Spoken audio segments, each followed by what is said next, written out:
toyresource.com.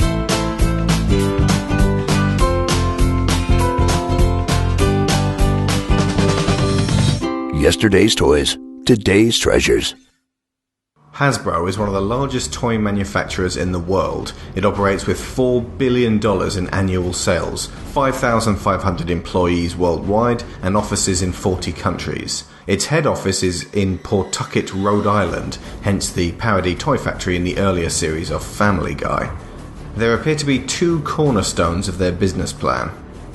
Firstly, the proliferation of licenses that get multimedia publicity via TV shows, comics, and constant high-profile advertising. And secondly, the shrewd acquisition over the years of other smaller, less successful companies, mining their popular lines and re-releasing with the financial clout and market penetration that this industry giant can call upon. Founded in 1923 by the Hassenfeld brothers Henry, Hermann, and Hillel, hence Hasbro, they started off selling textile remnants and stationery. This lasted until the 1940s when they started on doctor and nurse toy sets, swiftly becoming primarily a toy manufacturer. In 1952, Mr. Potato Head was the first toy advertised on television. Hey, it's Hasbro! Hasbro makes toys. What's new, Hasbro? Mr. and Mrs. Potato Head with their own cars and trailers. That's what's new. See, Mr. Potato Head has a car and boat trailer. And there's a car and shopping trailer for his wife, Mrs. Potato Head. It's such fun to do, and so easy. Like this. Take any fruit or vegetable. Just stick in eyes, then ears, and then the mouth. You can make the funniest looking people in the whole world. Potato Head people look different every time you make them. Mr. and Mrs. Potato Head with cars and trailers come in $1 and $2 sizes. What else is new, Hasbro? A vanity case with toy cosmetics and beautiful accessories and real-looking doctor and nurse kits. Hasbro makes great toys. It's fun to play with Hasbro. In 1954, Hasbro became a major licensee of the Disney Corporation. In 1964, at the height of the Vietnam War, the first action figure was released, G.I. Joe. This was positioned as a direct analogue for a girl's doll, something a boy could happily play with that his father would approve of. However, by 1969, the war was becoming increasingly unpopular, and the Joe line shifted towards adventure and space. G.I. Joe, G.I. Joe, fighting. Now, a new world of fun with G.I. Joe Air Force. Is your G.I. Joe ready for duty aboard a carrier? Does he have the new deck commander set with jumpsuit, signal paddles, and helmet with earphone? Is he equipped with a new firefighter set, special heat suit, hood, accessory belt, and fire extinguisher? Is he ready to go into space with a new G.I. Joe astronaut capsule and spacesuit, silver uniform, space helmet, communications cord? The realistic capsule has simulated retro rockets, sliding canopy, control panel too. And the capsule floats so recoveries can be made.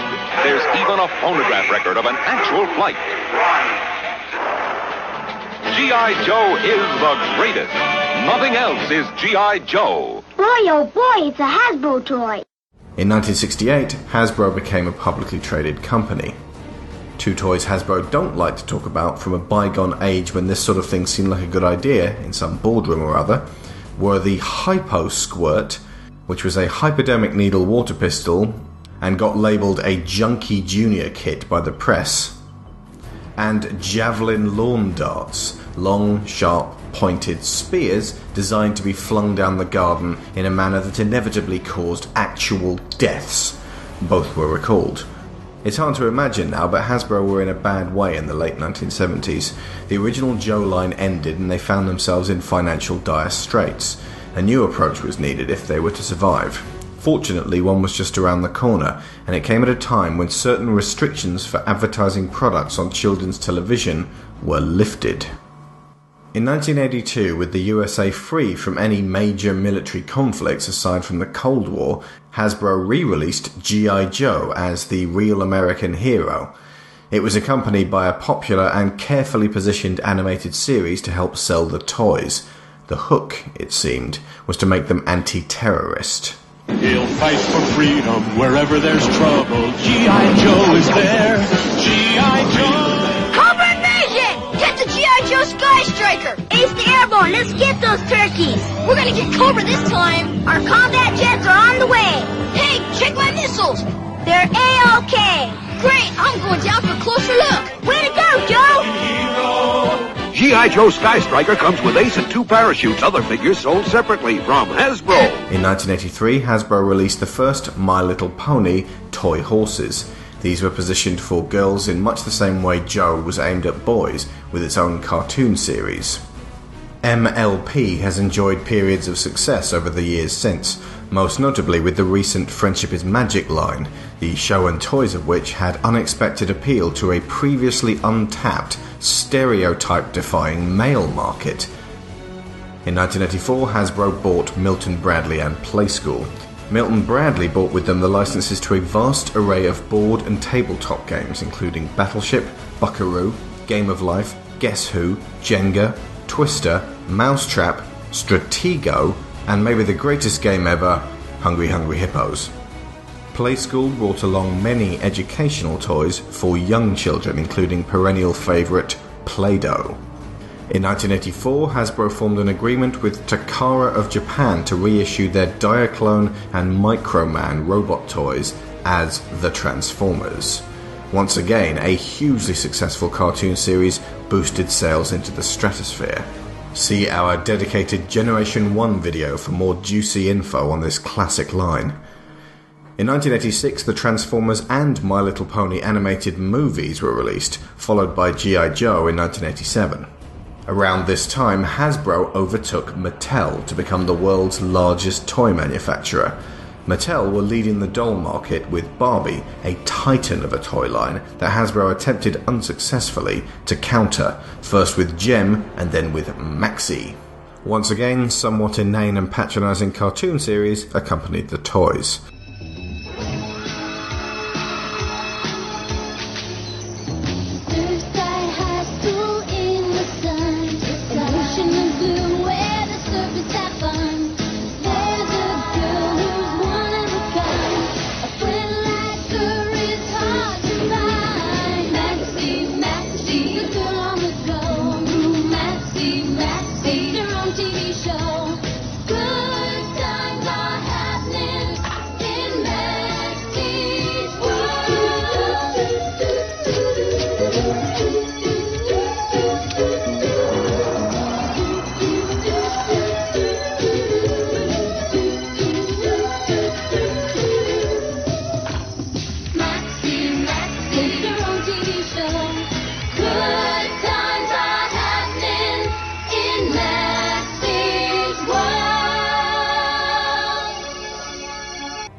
In 1991, Hasbro appropriated Tonka, Kenner, and Parker Brothers. Tonka are famed for their chunky, durable, high-quality construction trucks and other utility vehicles. Kenner brought with them the all-important Star Wars license, which despite having lapsed in the interim years since Return of the Jedi, would over the next decade be brought back to life. The original trilogy special editions, and then the prequels, were released, granting Hasbro the opportunity to far eclipse the initial 93 or so figures from the vintage line, with armies of new and classic characters, as well as vehicles, lightsabers, toddler toys, and 10,000 other Star Wars products, which continue to sell today, and with the new movies are likely to enjoy a third renaissance. Now, fight for the galaxy with the incredible weapons of the Jedi Knights, the Luke Skywalker lightsaber and the new Darth Vader lightsaber, both with blazing extendable light blades and 3 real movie sounds, Clash and Strike, Star Wars lightsabers. Batteries not included, each sold separately from Kenner. Jedi, beware. Stormtroopers are on guard with their motion detectors and 3 sinister sound effects. And blast. Switch to target and blast them before they blast you. The Stormtrooper room alarm and laser target. The Force in room alarms. Kenner bought plenty of other licenses with them, including The Littlest Pet Shop, and you can see more about that company before they became part of Hasbro in our dedicated video. Parker Brothers brought, among other things, the Nerf license. Since 1970, the spongy foam indoor and outdoor sporting goods and endlessly entertaining dart guns had been growing in popularity and complexity. Again, this is a toy line that keeps going from strength to strength. Another big gun Parker bought with them was the Monopoly license.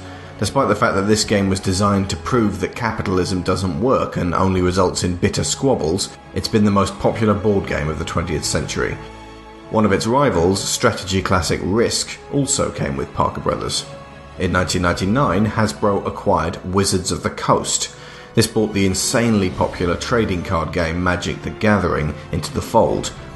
There are something like 12 million players worldwide. Hasbro have been accused of gender stereotyping. Girls like dolls, princesses, babies, and pink. Boys like war and blue. A petition was launched on change.org by 12-year-old McKenna Pope, who suggested they market the longtime Kenner classic Easy Bake Oven to boys as well as girls, thus challenging the mindset that women and only women belong in the kitchen. They made a black and silver one for boys. It also comes in blue. In 2007, the live-action Transformers movie brought about the second enormous spike of interest in the bots.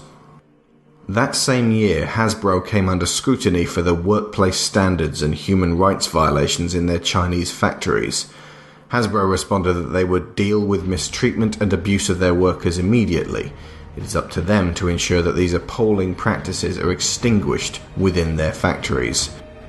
This is a deadly serious issue within the toy industry. Corporate responsibility is at constant odds with profit margins, and it falls on the biggest of companies to stand as examples for the rest. They have the finances, they have the control. They do not directly own the factories, but they have the option to deal with them or not. Overseas manufacture as opposed to domestic is a thorny debate, but most would agree that if it remains the way forward, then the workers at the heart of it need to be safe, happy, respected, and adequately paid. Unfortunately, first world employees aren't wholly safe either. In 2012, Hasbro received a $1.6 million tax break for their Rhode Island premises, promising to create 245 new jobs. Instead, they laid off 125 US workers. A year later, more massive layoffs put paid to 10% of their salaried employees. CEO Brian Goldner, however, found himself sitting pretty on a $26 million pay package, making him one of the highest paid executives in the world. Any financial analyst can tell you that this kind of corporate practice cannot go on for too long without some unpleasant repercussions. One double-edged sword of Damocles hanging over their heads is that Disney now owns Marvel and Star Wars, and may move both enormous licenses to Mattel. If this occurs, and depending on whether Disney set their sights on the Transformers license, which considering their recent action seems likely, then Hasbro may be in trouble. At the time of release, negotiations continue, but check out Action Figure Resource for more updates.